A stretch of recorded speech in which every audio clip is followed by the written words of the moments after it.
Team India player Cheteshwar Pujara క్రికెట్లోని అన్ని formats నుంచి retirement ప్రకటించాడు. దీంతో తన 25 సంవత్సరాల క్రికెట్కు వీడ్కోలు పలికాడు. చటేశ్వర్ పుజారా 2005లో ఆ సంవత్సరంలో దేశీ క్రికెట్లో తన తొలి మ్యాచ్ ఆడాడు. ఇది సౌరాష్ట్ర వర్సెస్ విదర్భ మధ్య జరిగిన ఫస్ట్ క్లాస్ మ్యాచ్.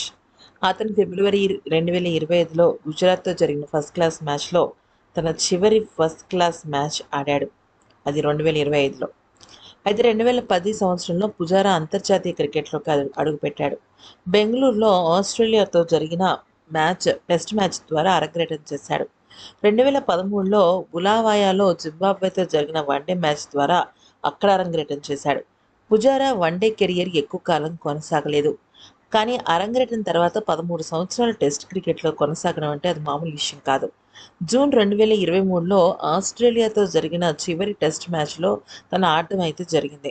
అయితే 37 ఏళ్ల పుజారా 2010లో అరంగేట్రం చేసి 103 టెస్టులు, 5 వన్డేలు ఆడాడు. అతను 43.6 సగటుతో 7,200 టెస్ట్ పరుగులు చేశాడు. 19 సెంచరీలు, 35 అర్ధ సెంచరీలు. దశాబ్ద కాలంగా భారత జట్టు అత్యంత విశ్వసనీయ నెంబర్, అది కూడా 3వ నెంబర్లో కీలక పాత్ర పోషించాడు. స్వదేశంలో, విదేశాల్లో భారత జట్టు సాధించిన ఎన్నో కీలకమైన టెస్ట్ విజయాల్లో ప్రధాన పాత్ర పోషించాడు. జూన్ 2023లో ఓవెల్లో ఆస్ట్రేలియాతో జరిగిన ప్రపంచ టెస్ట్ ఛాంపియన్షిప్ ఫైనల్ పుజారా చివరి టెస్ట్గా మారింది. అయితే చాలా ఎమోషనల్గా తన వీడ్కోలైతే తన సోషల్ మీడియాలో చెప్పాడు.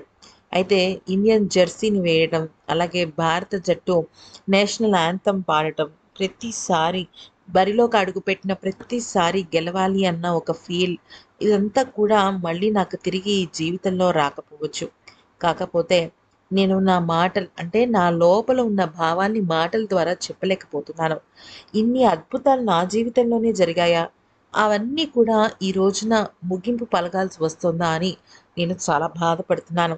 కానీ ఎప్పుడైనా సరే ఎంతో గౌరవంతో నాకు దొరికిన గొప్ప అదృష్టంగా నేను ఈ క్రికెట్ ఫార్మాట్‌కి గుడ్ బై చెప్తున్నాను. అయితే ఇప్పటి వరకు ఎవరైతే నాకు సపోర్ట్ చేశారో, నన్నుగా ప్రేమించారో వారందరికీ కూడా పేరు పేరున కృతజ్ఞతలు. ఇంతకన్నా నేనేం చెప్పలేను.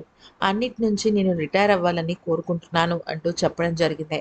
అయితే ఇంత గుండె బరువెక్కిన మాటలతో తన సోషల్ మీడియా పోస్ట్ చూసిన వాళ్ళందరూ కూడా, ముఖ్యంగా టెస్ట్ క్రికెట్‌ని ఎక్కువగా ఇష్టపడే ట్రెడిషనల్ క్రికెట్ లవర్స్ అందరూ కూడా, అంటే ఇప్పుడు 40స్, 50స్‌లో ఉన్నవాళ్ళు ఎక్కువగా పుజారాని మిస్ అయ్యారని చెప్పొచ్చు.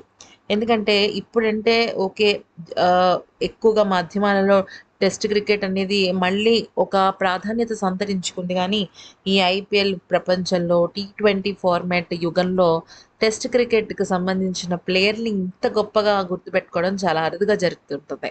మరి ఈ వీడియో గనుక నచ్చితే లైక్ చేసి, సబ్స్క్రైబ్ చేసుకోండి. మీరు కూడా పుజారాకి ఆల్ ది బెస్ట్ చెప్పాలనుకుంటే తన సెకండ్ ఇన్నింగ్స్ గురించి ఆల్ ది బెస్ట్ చెప్పండి.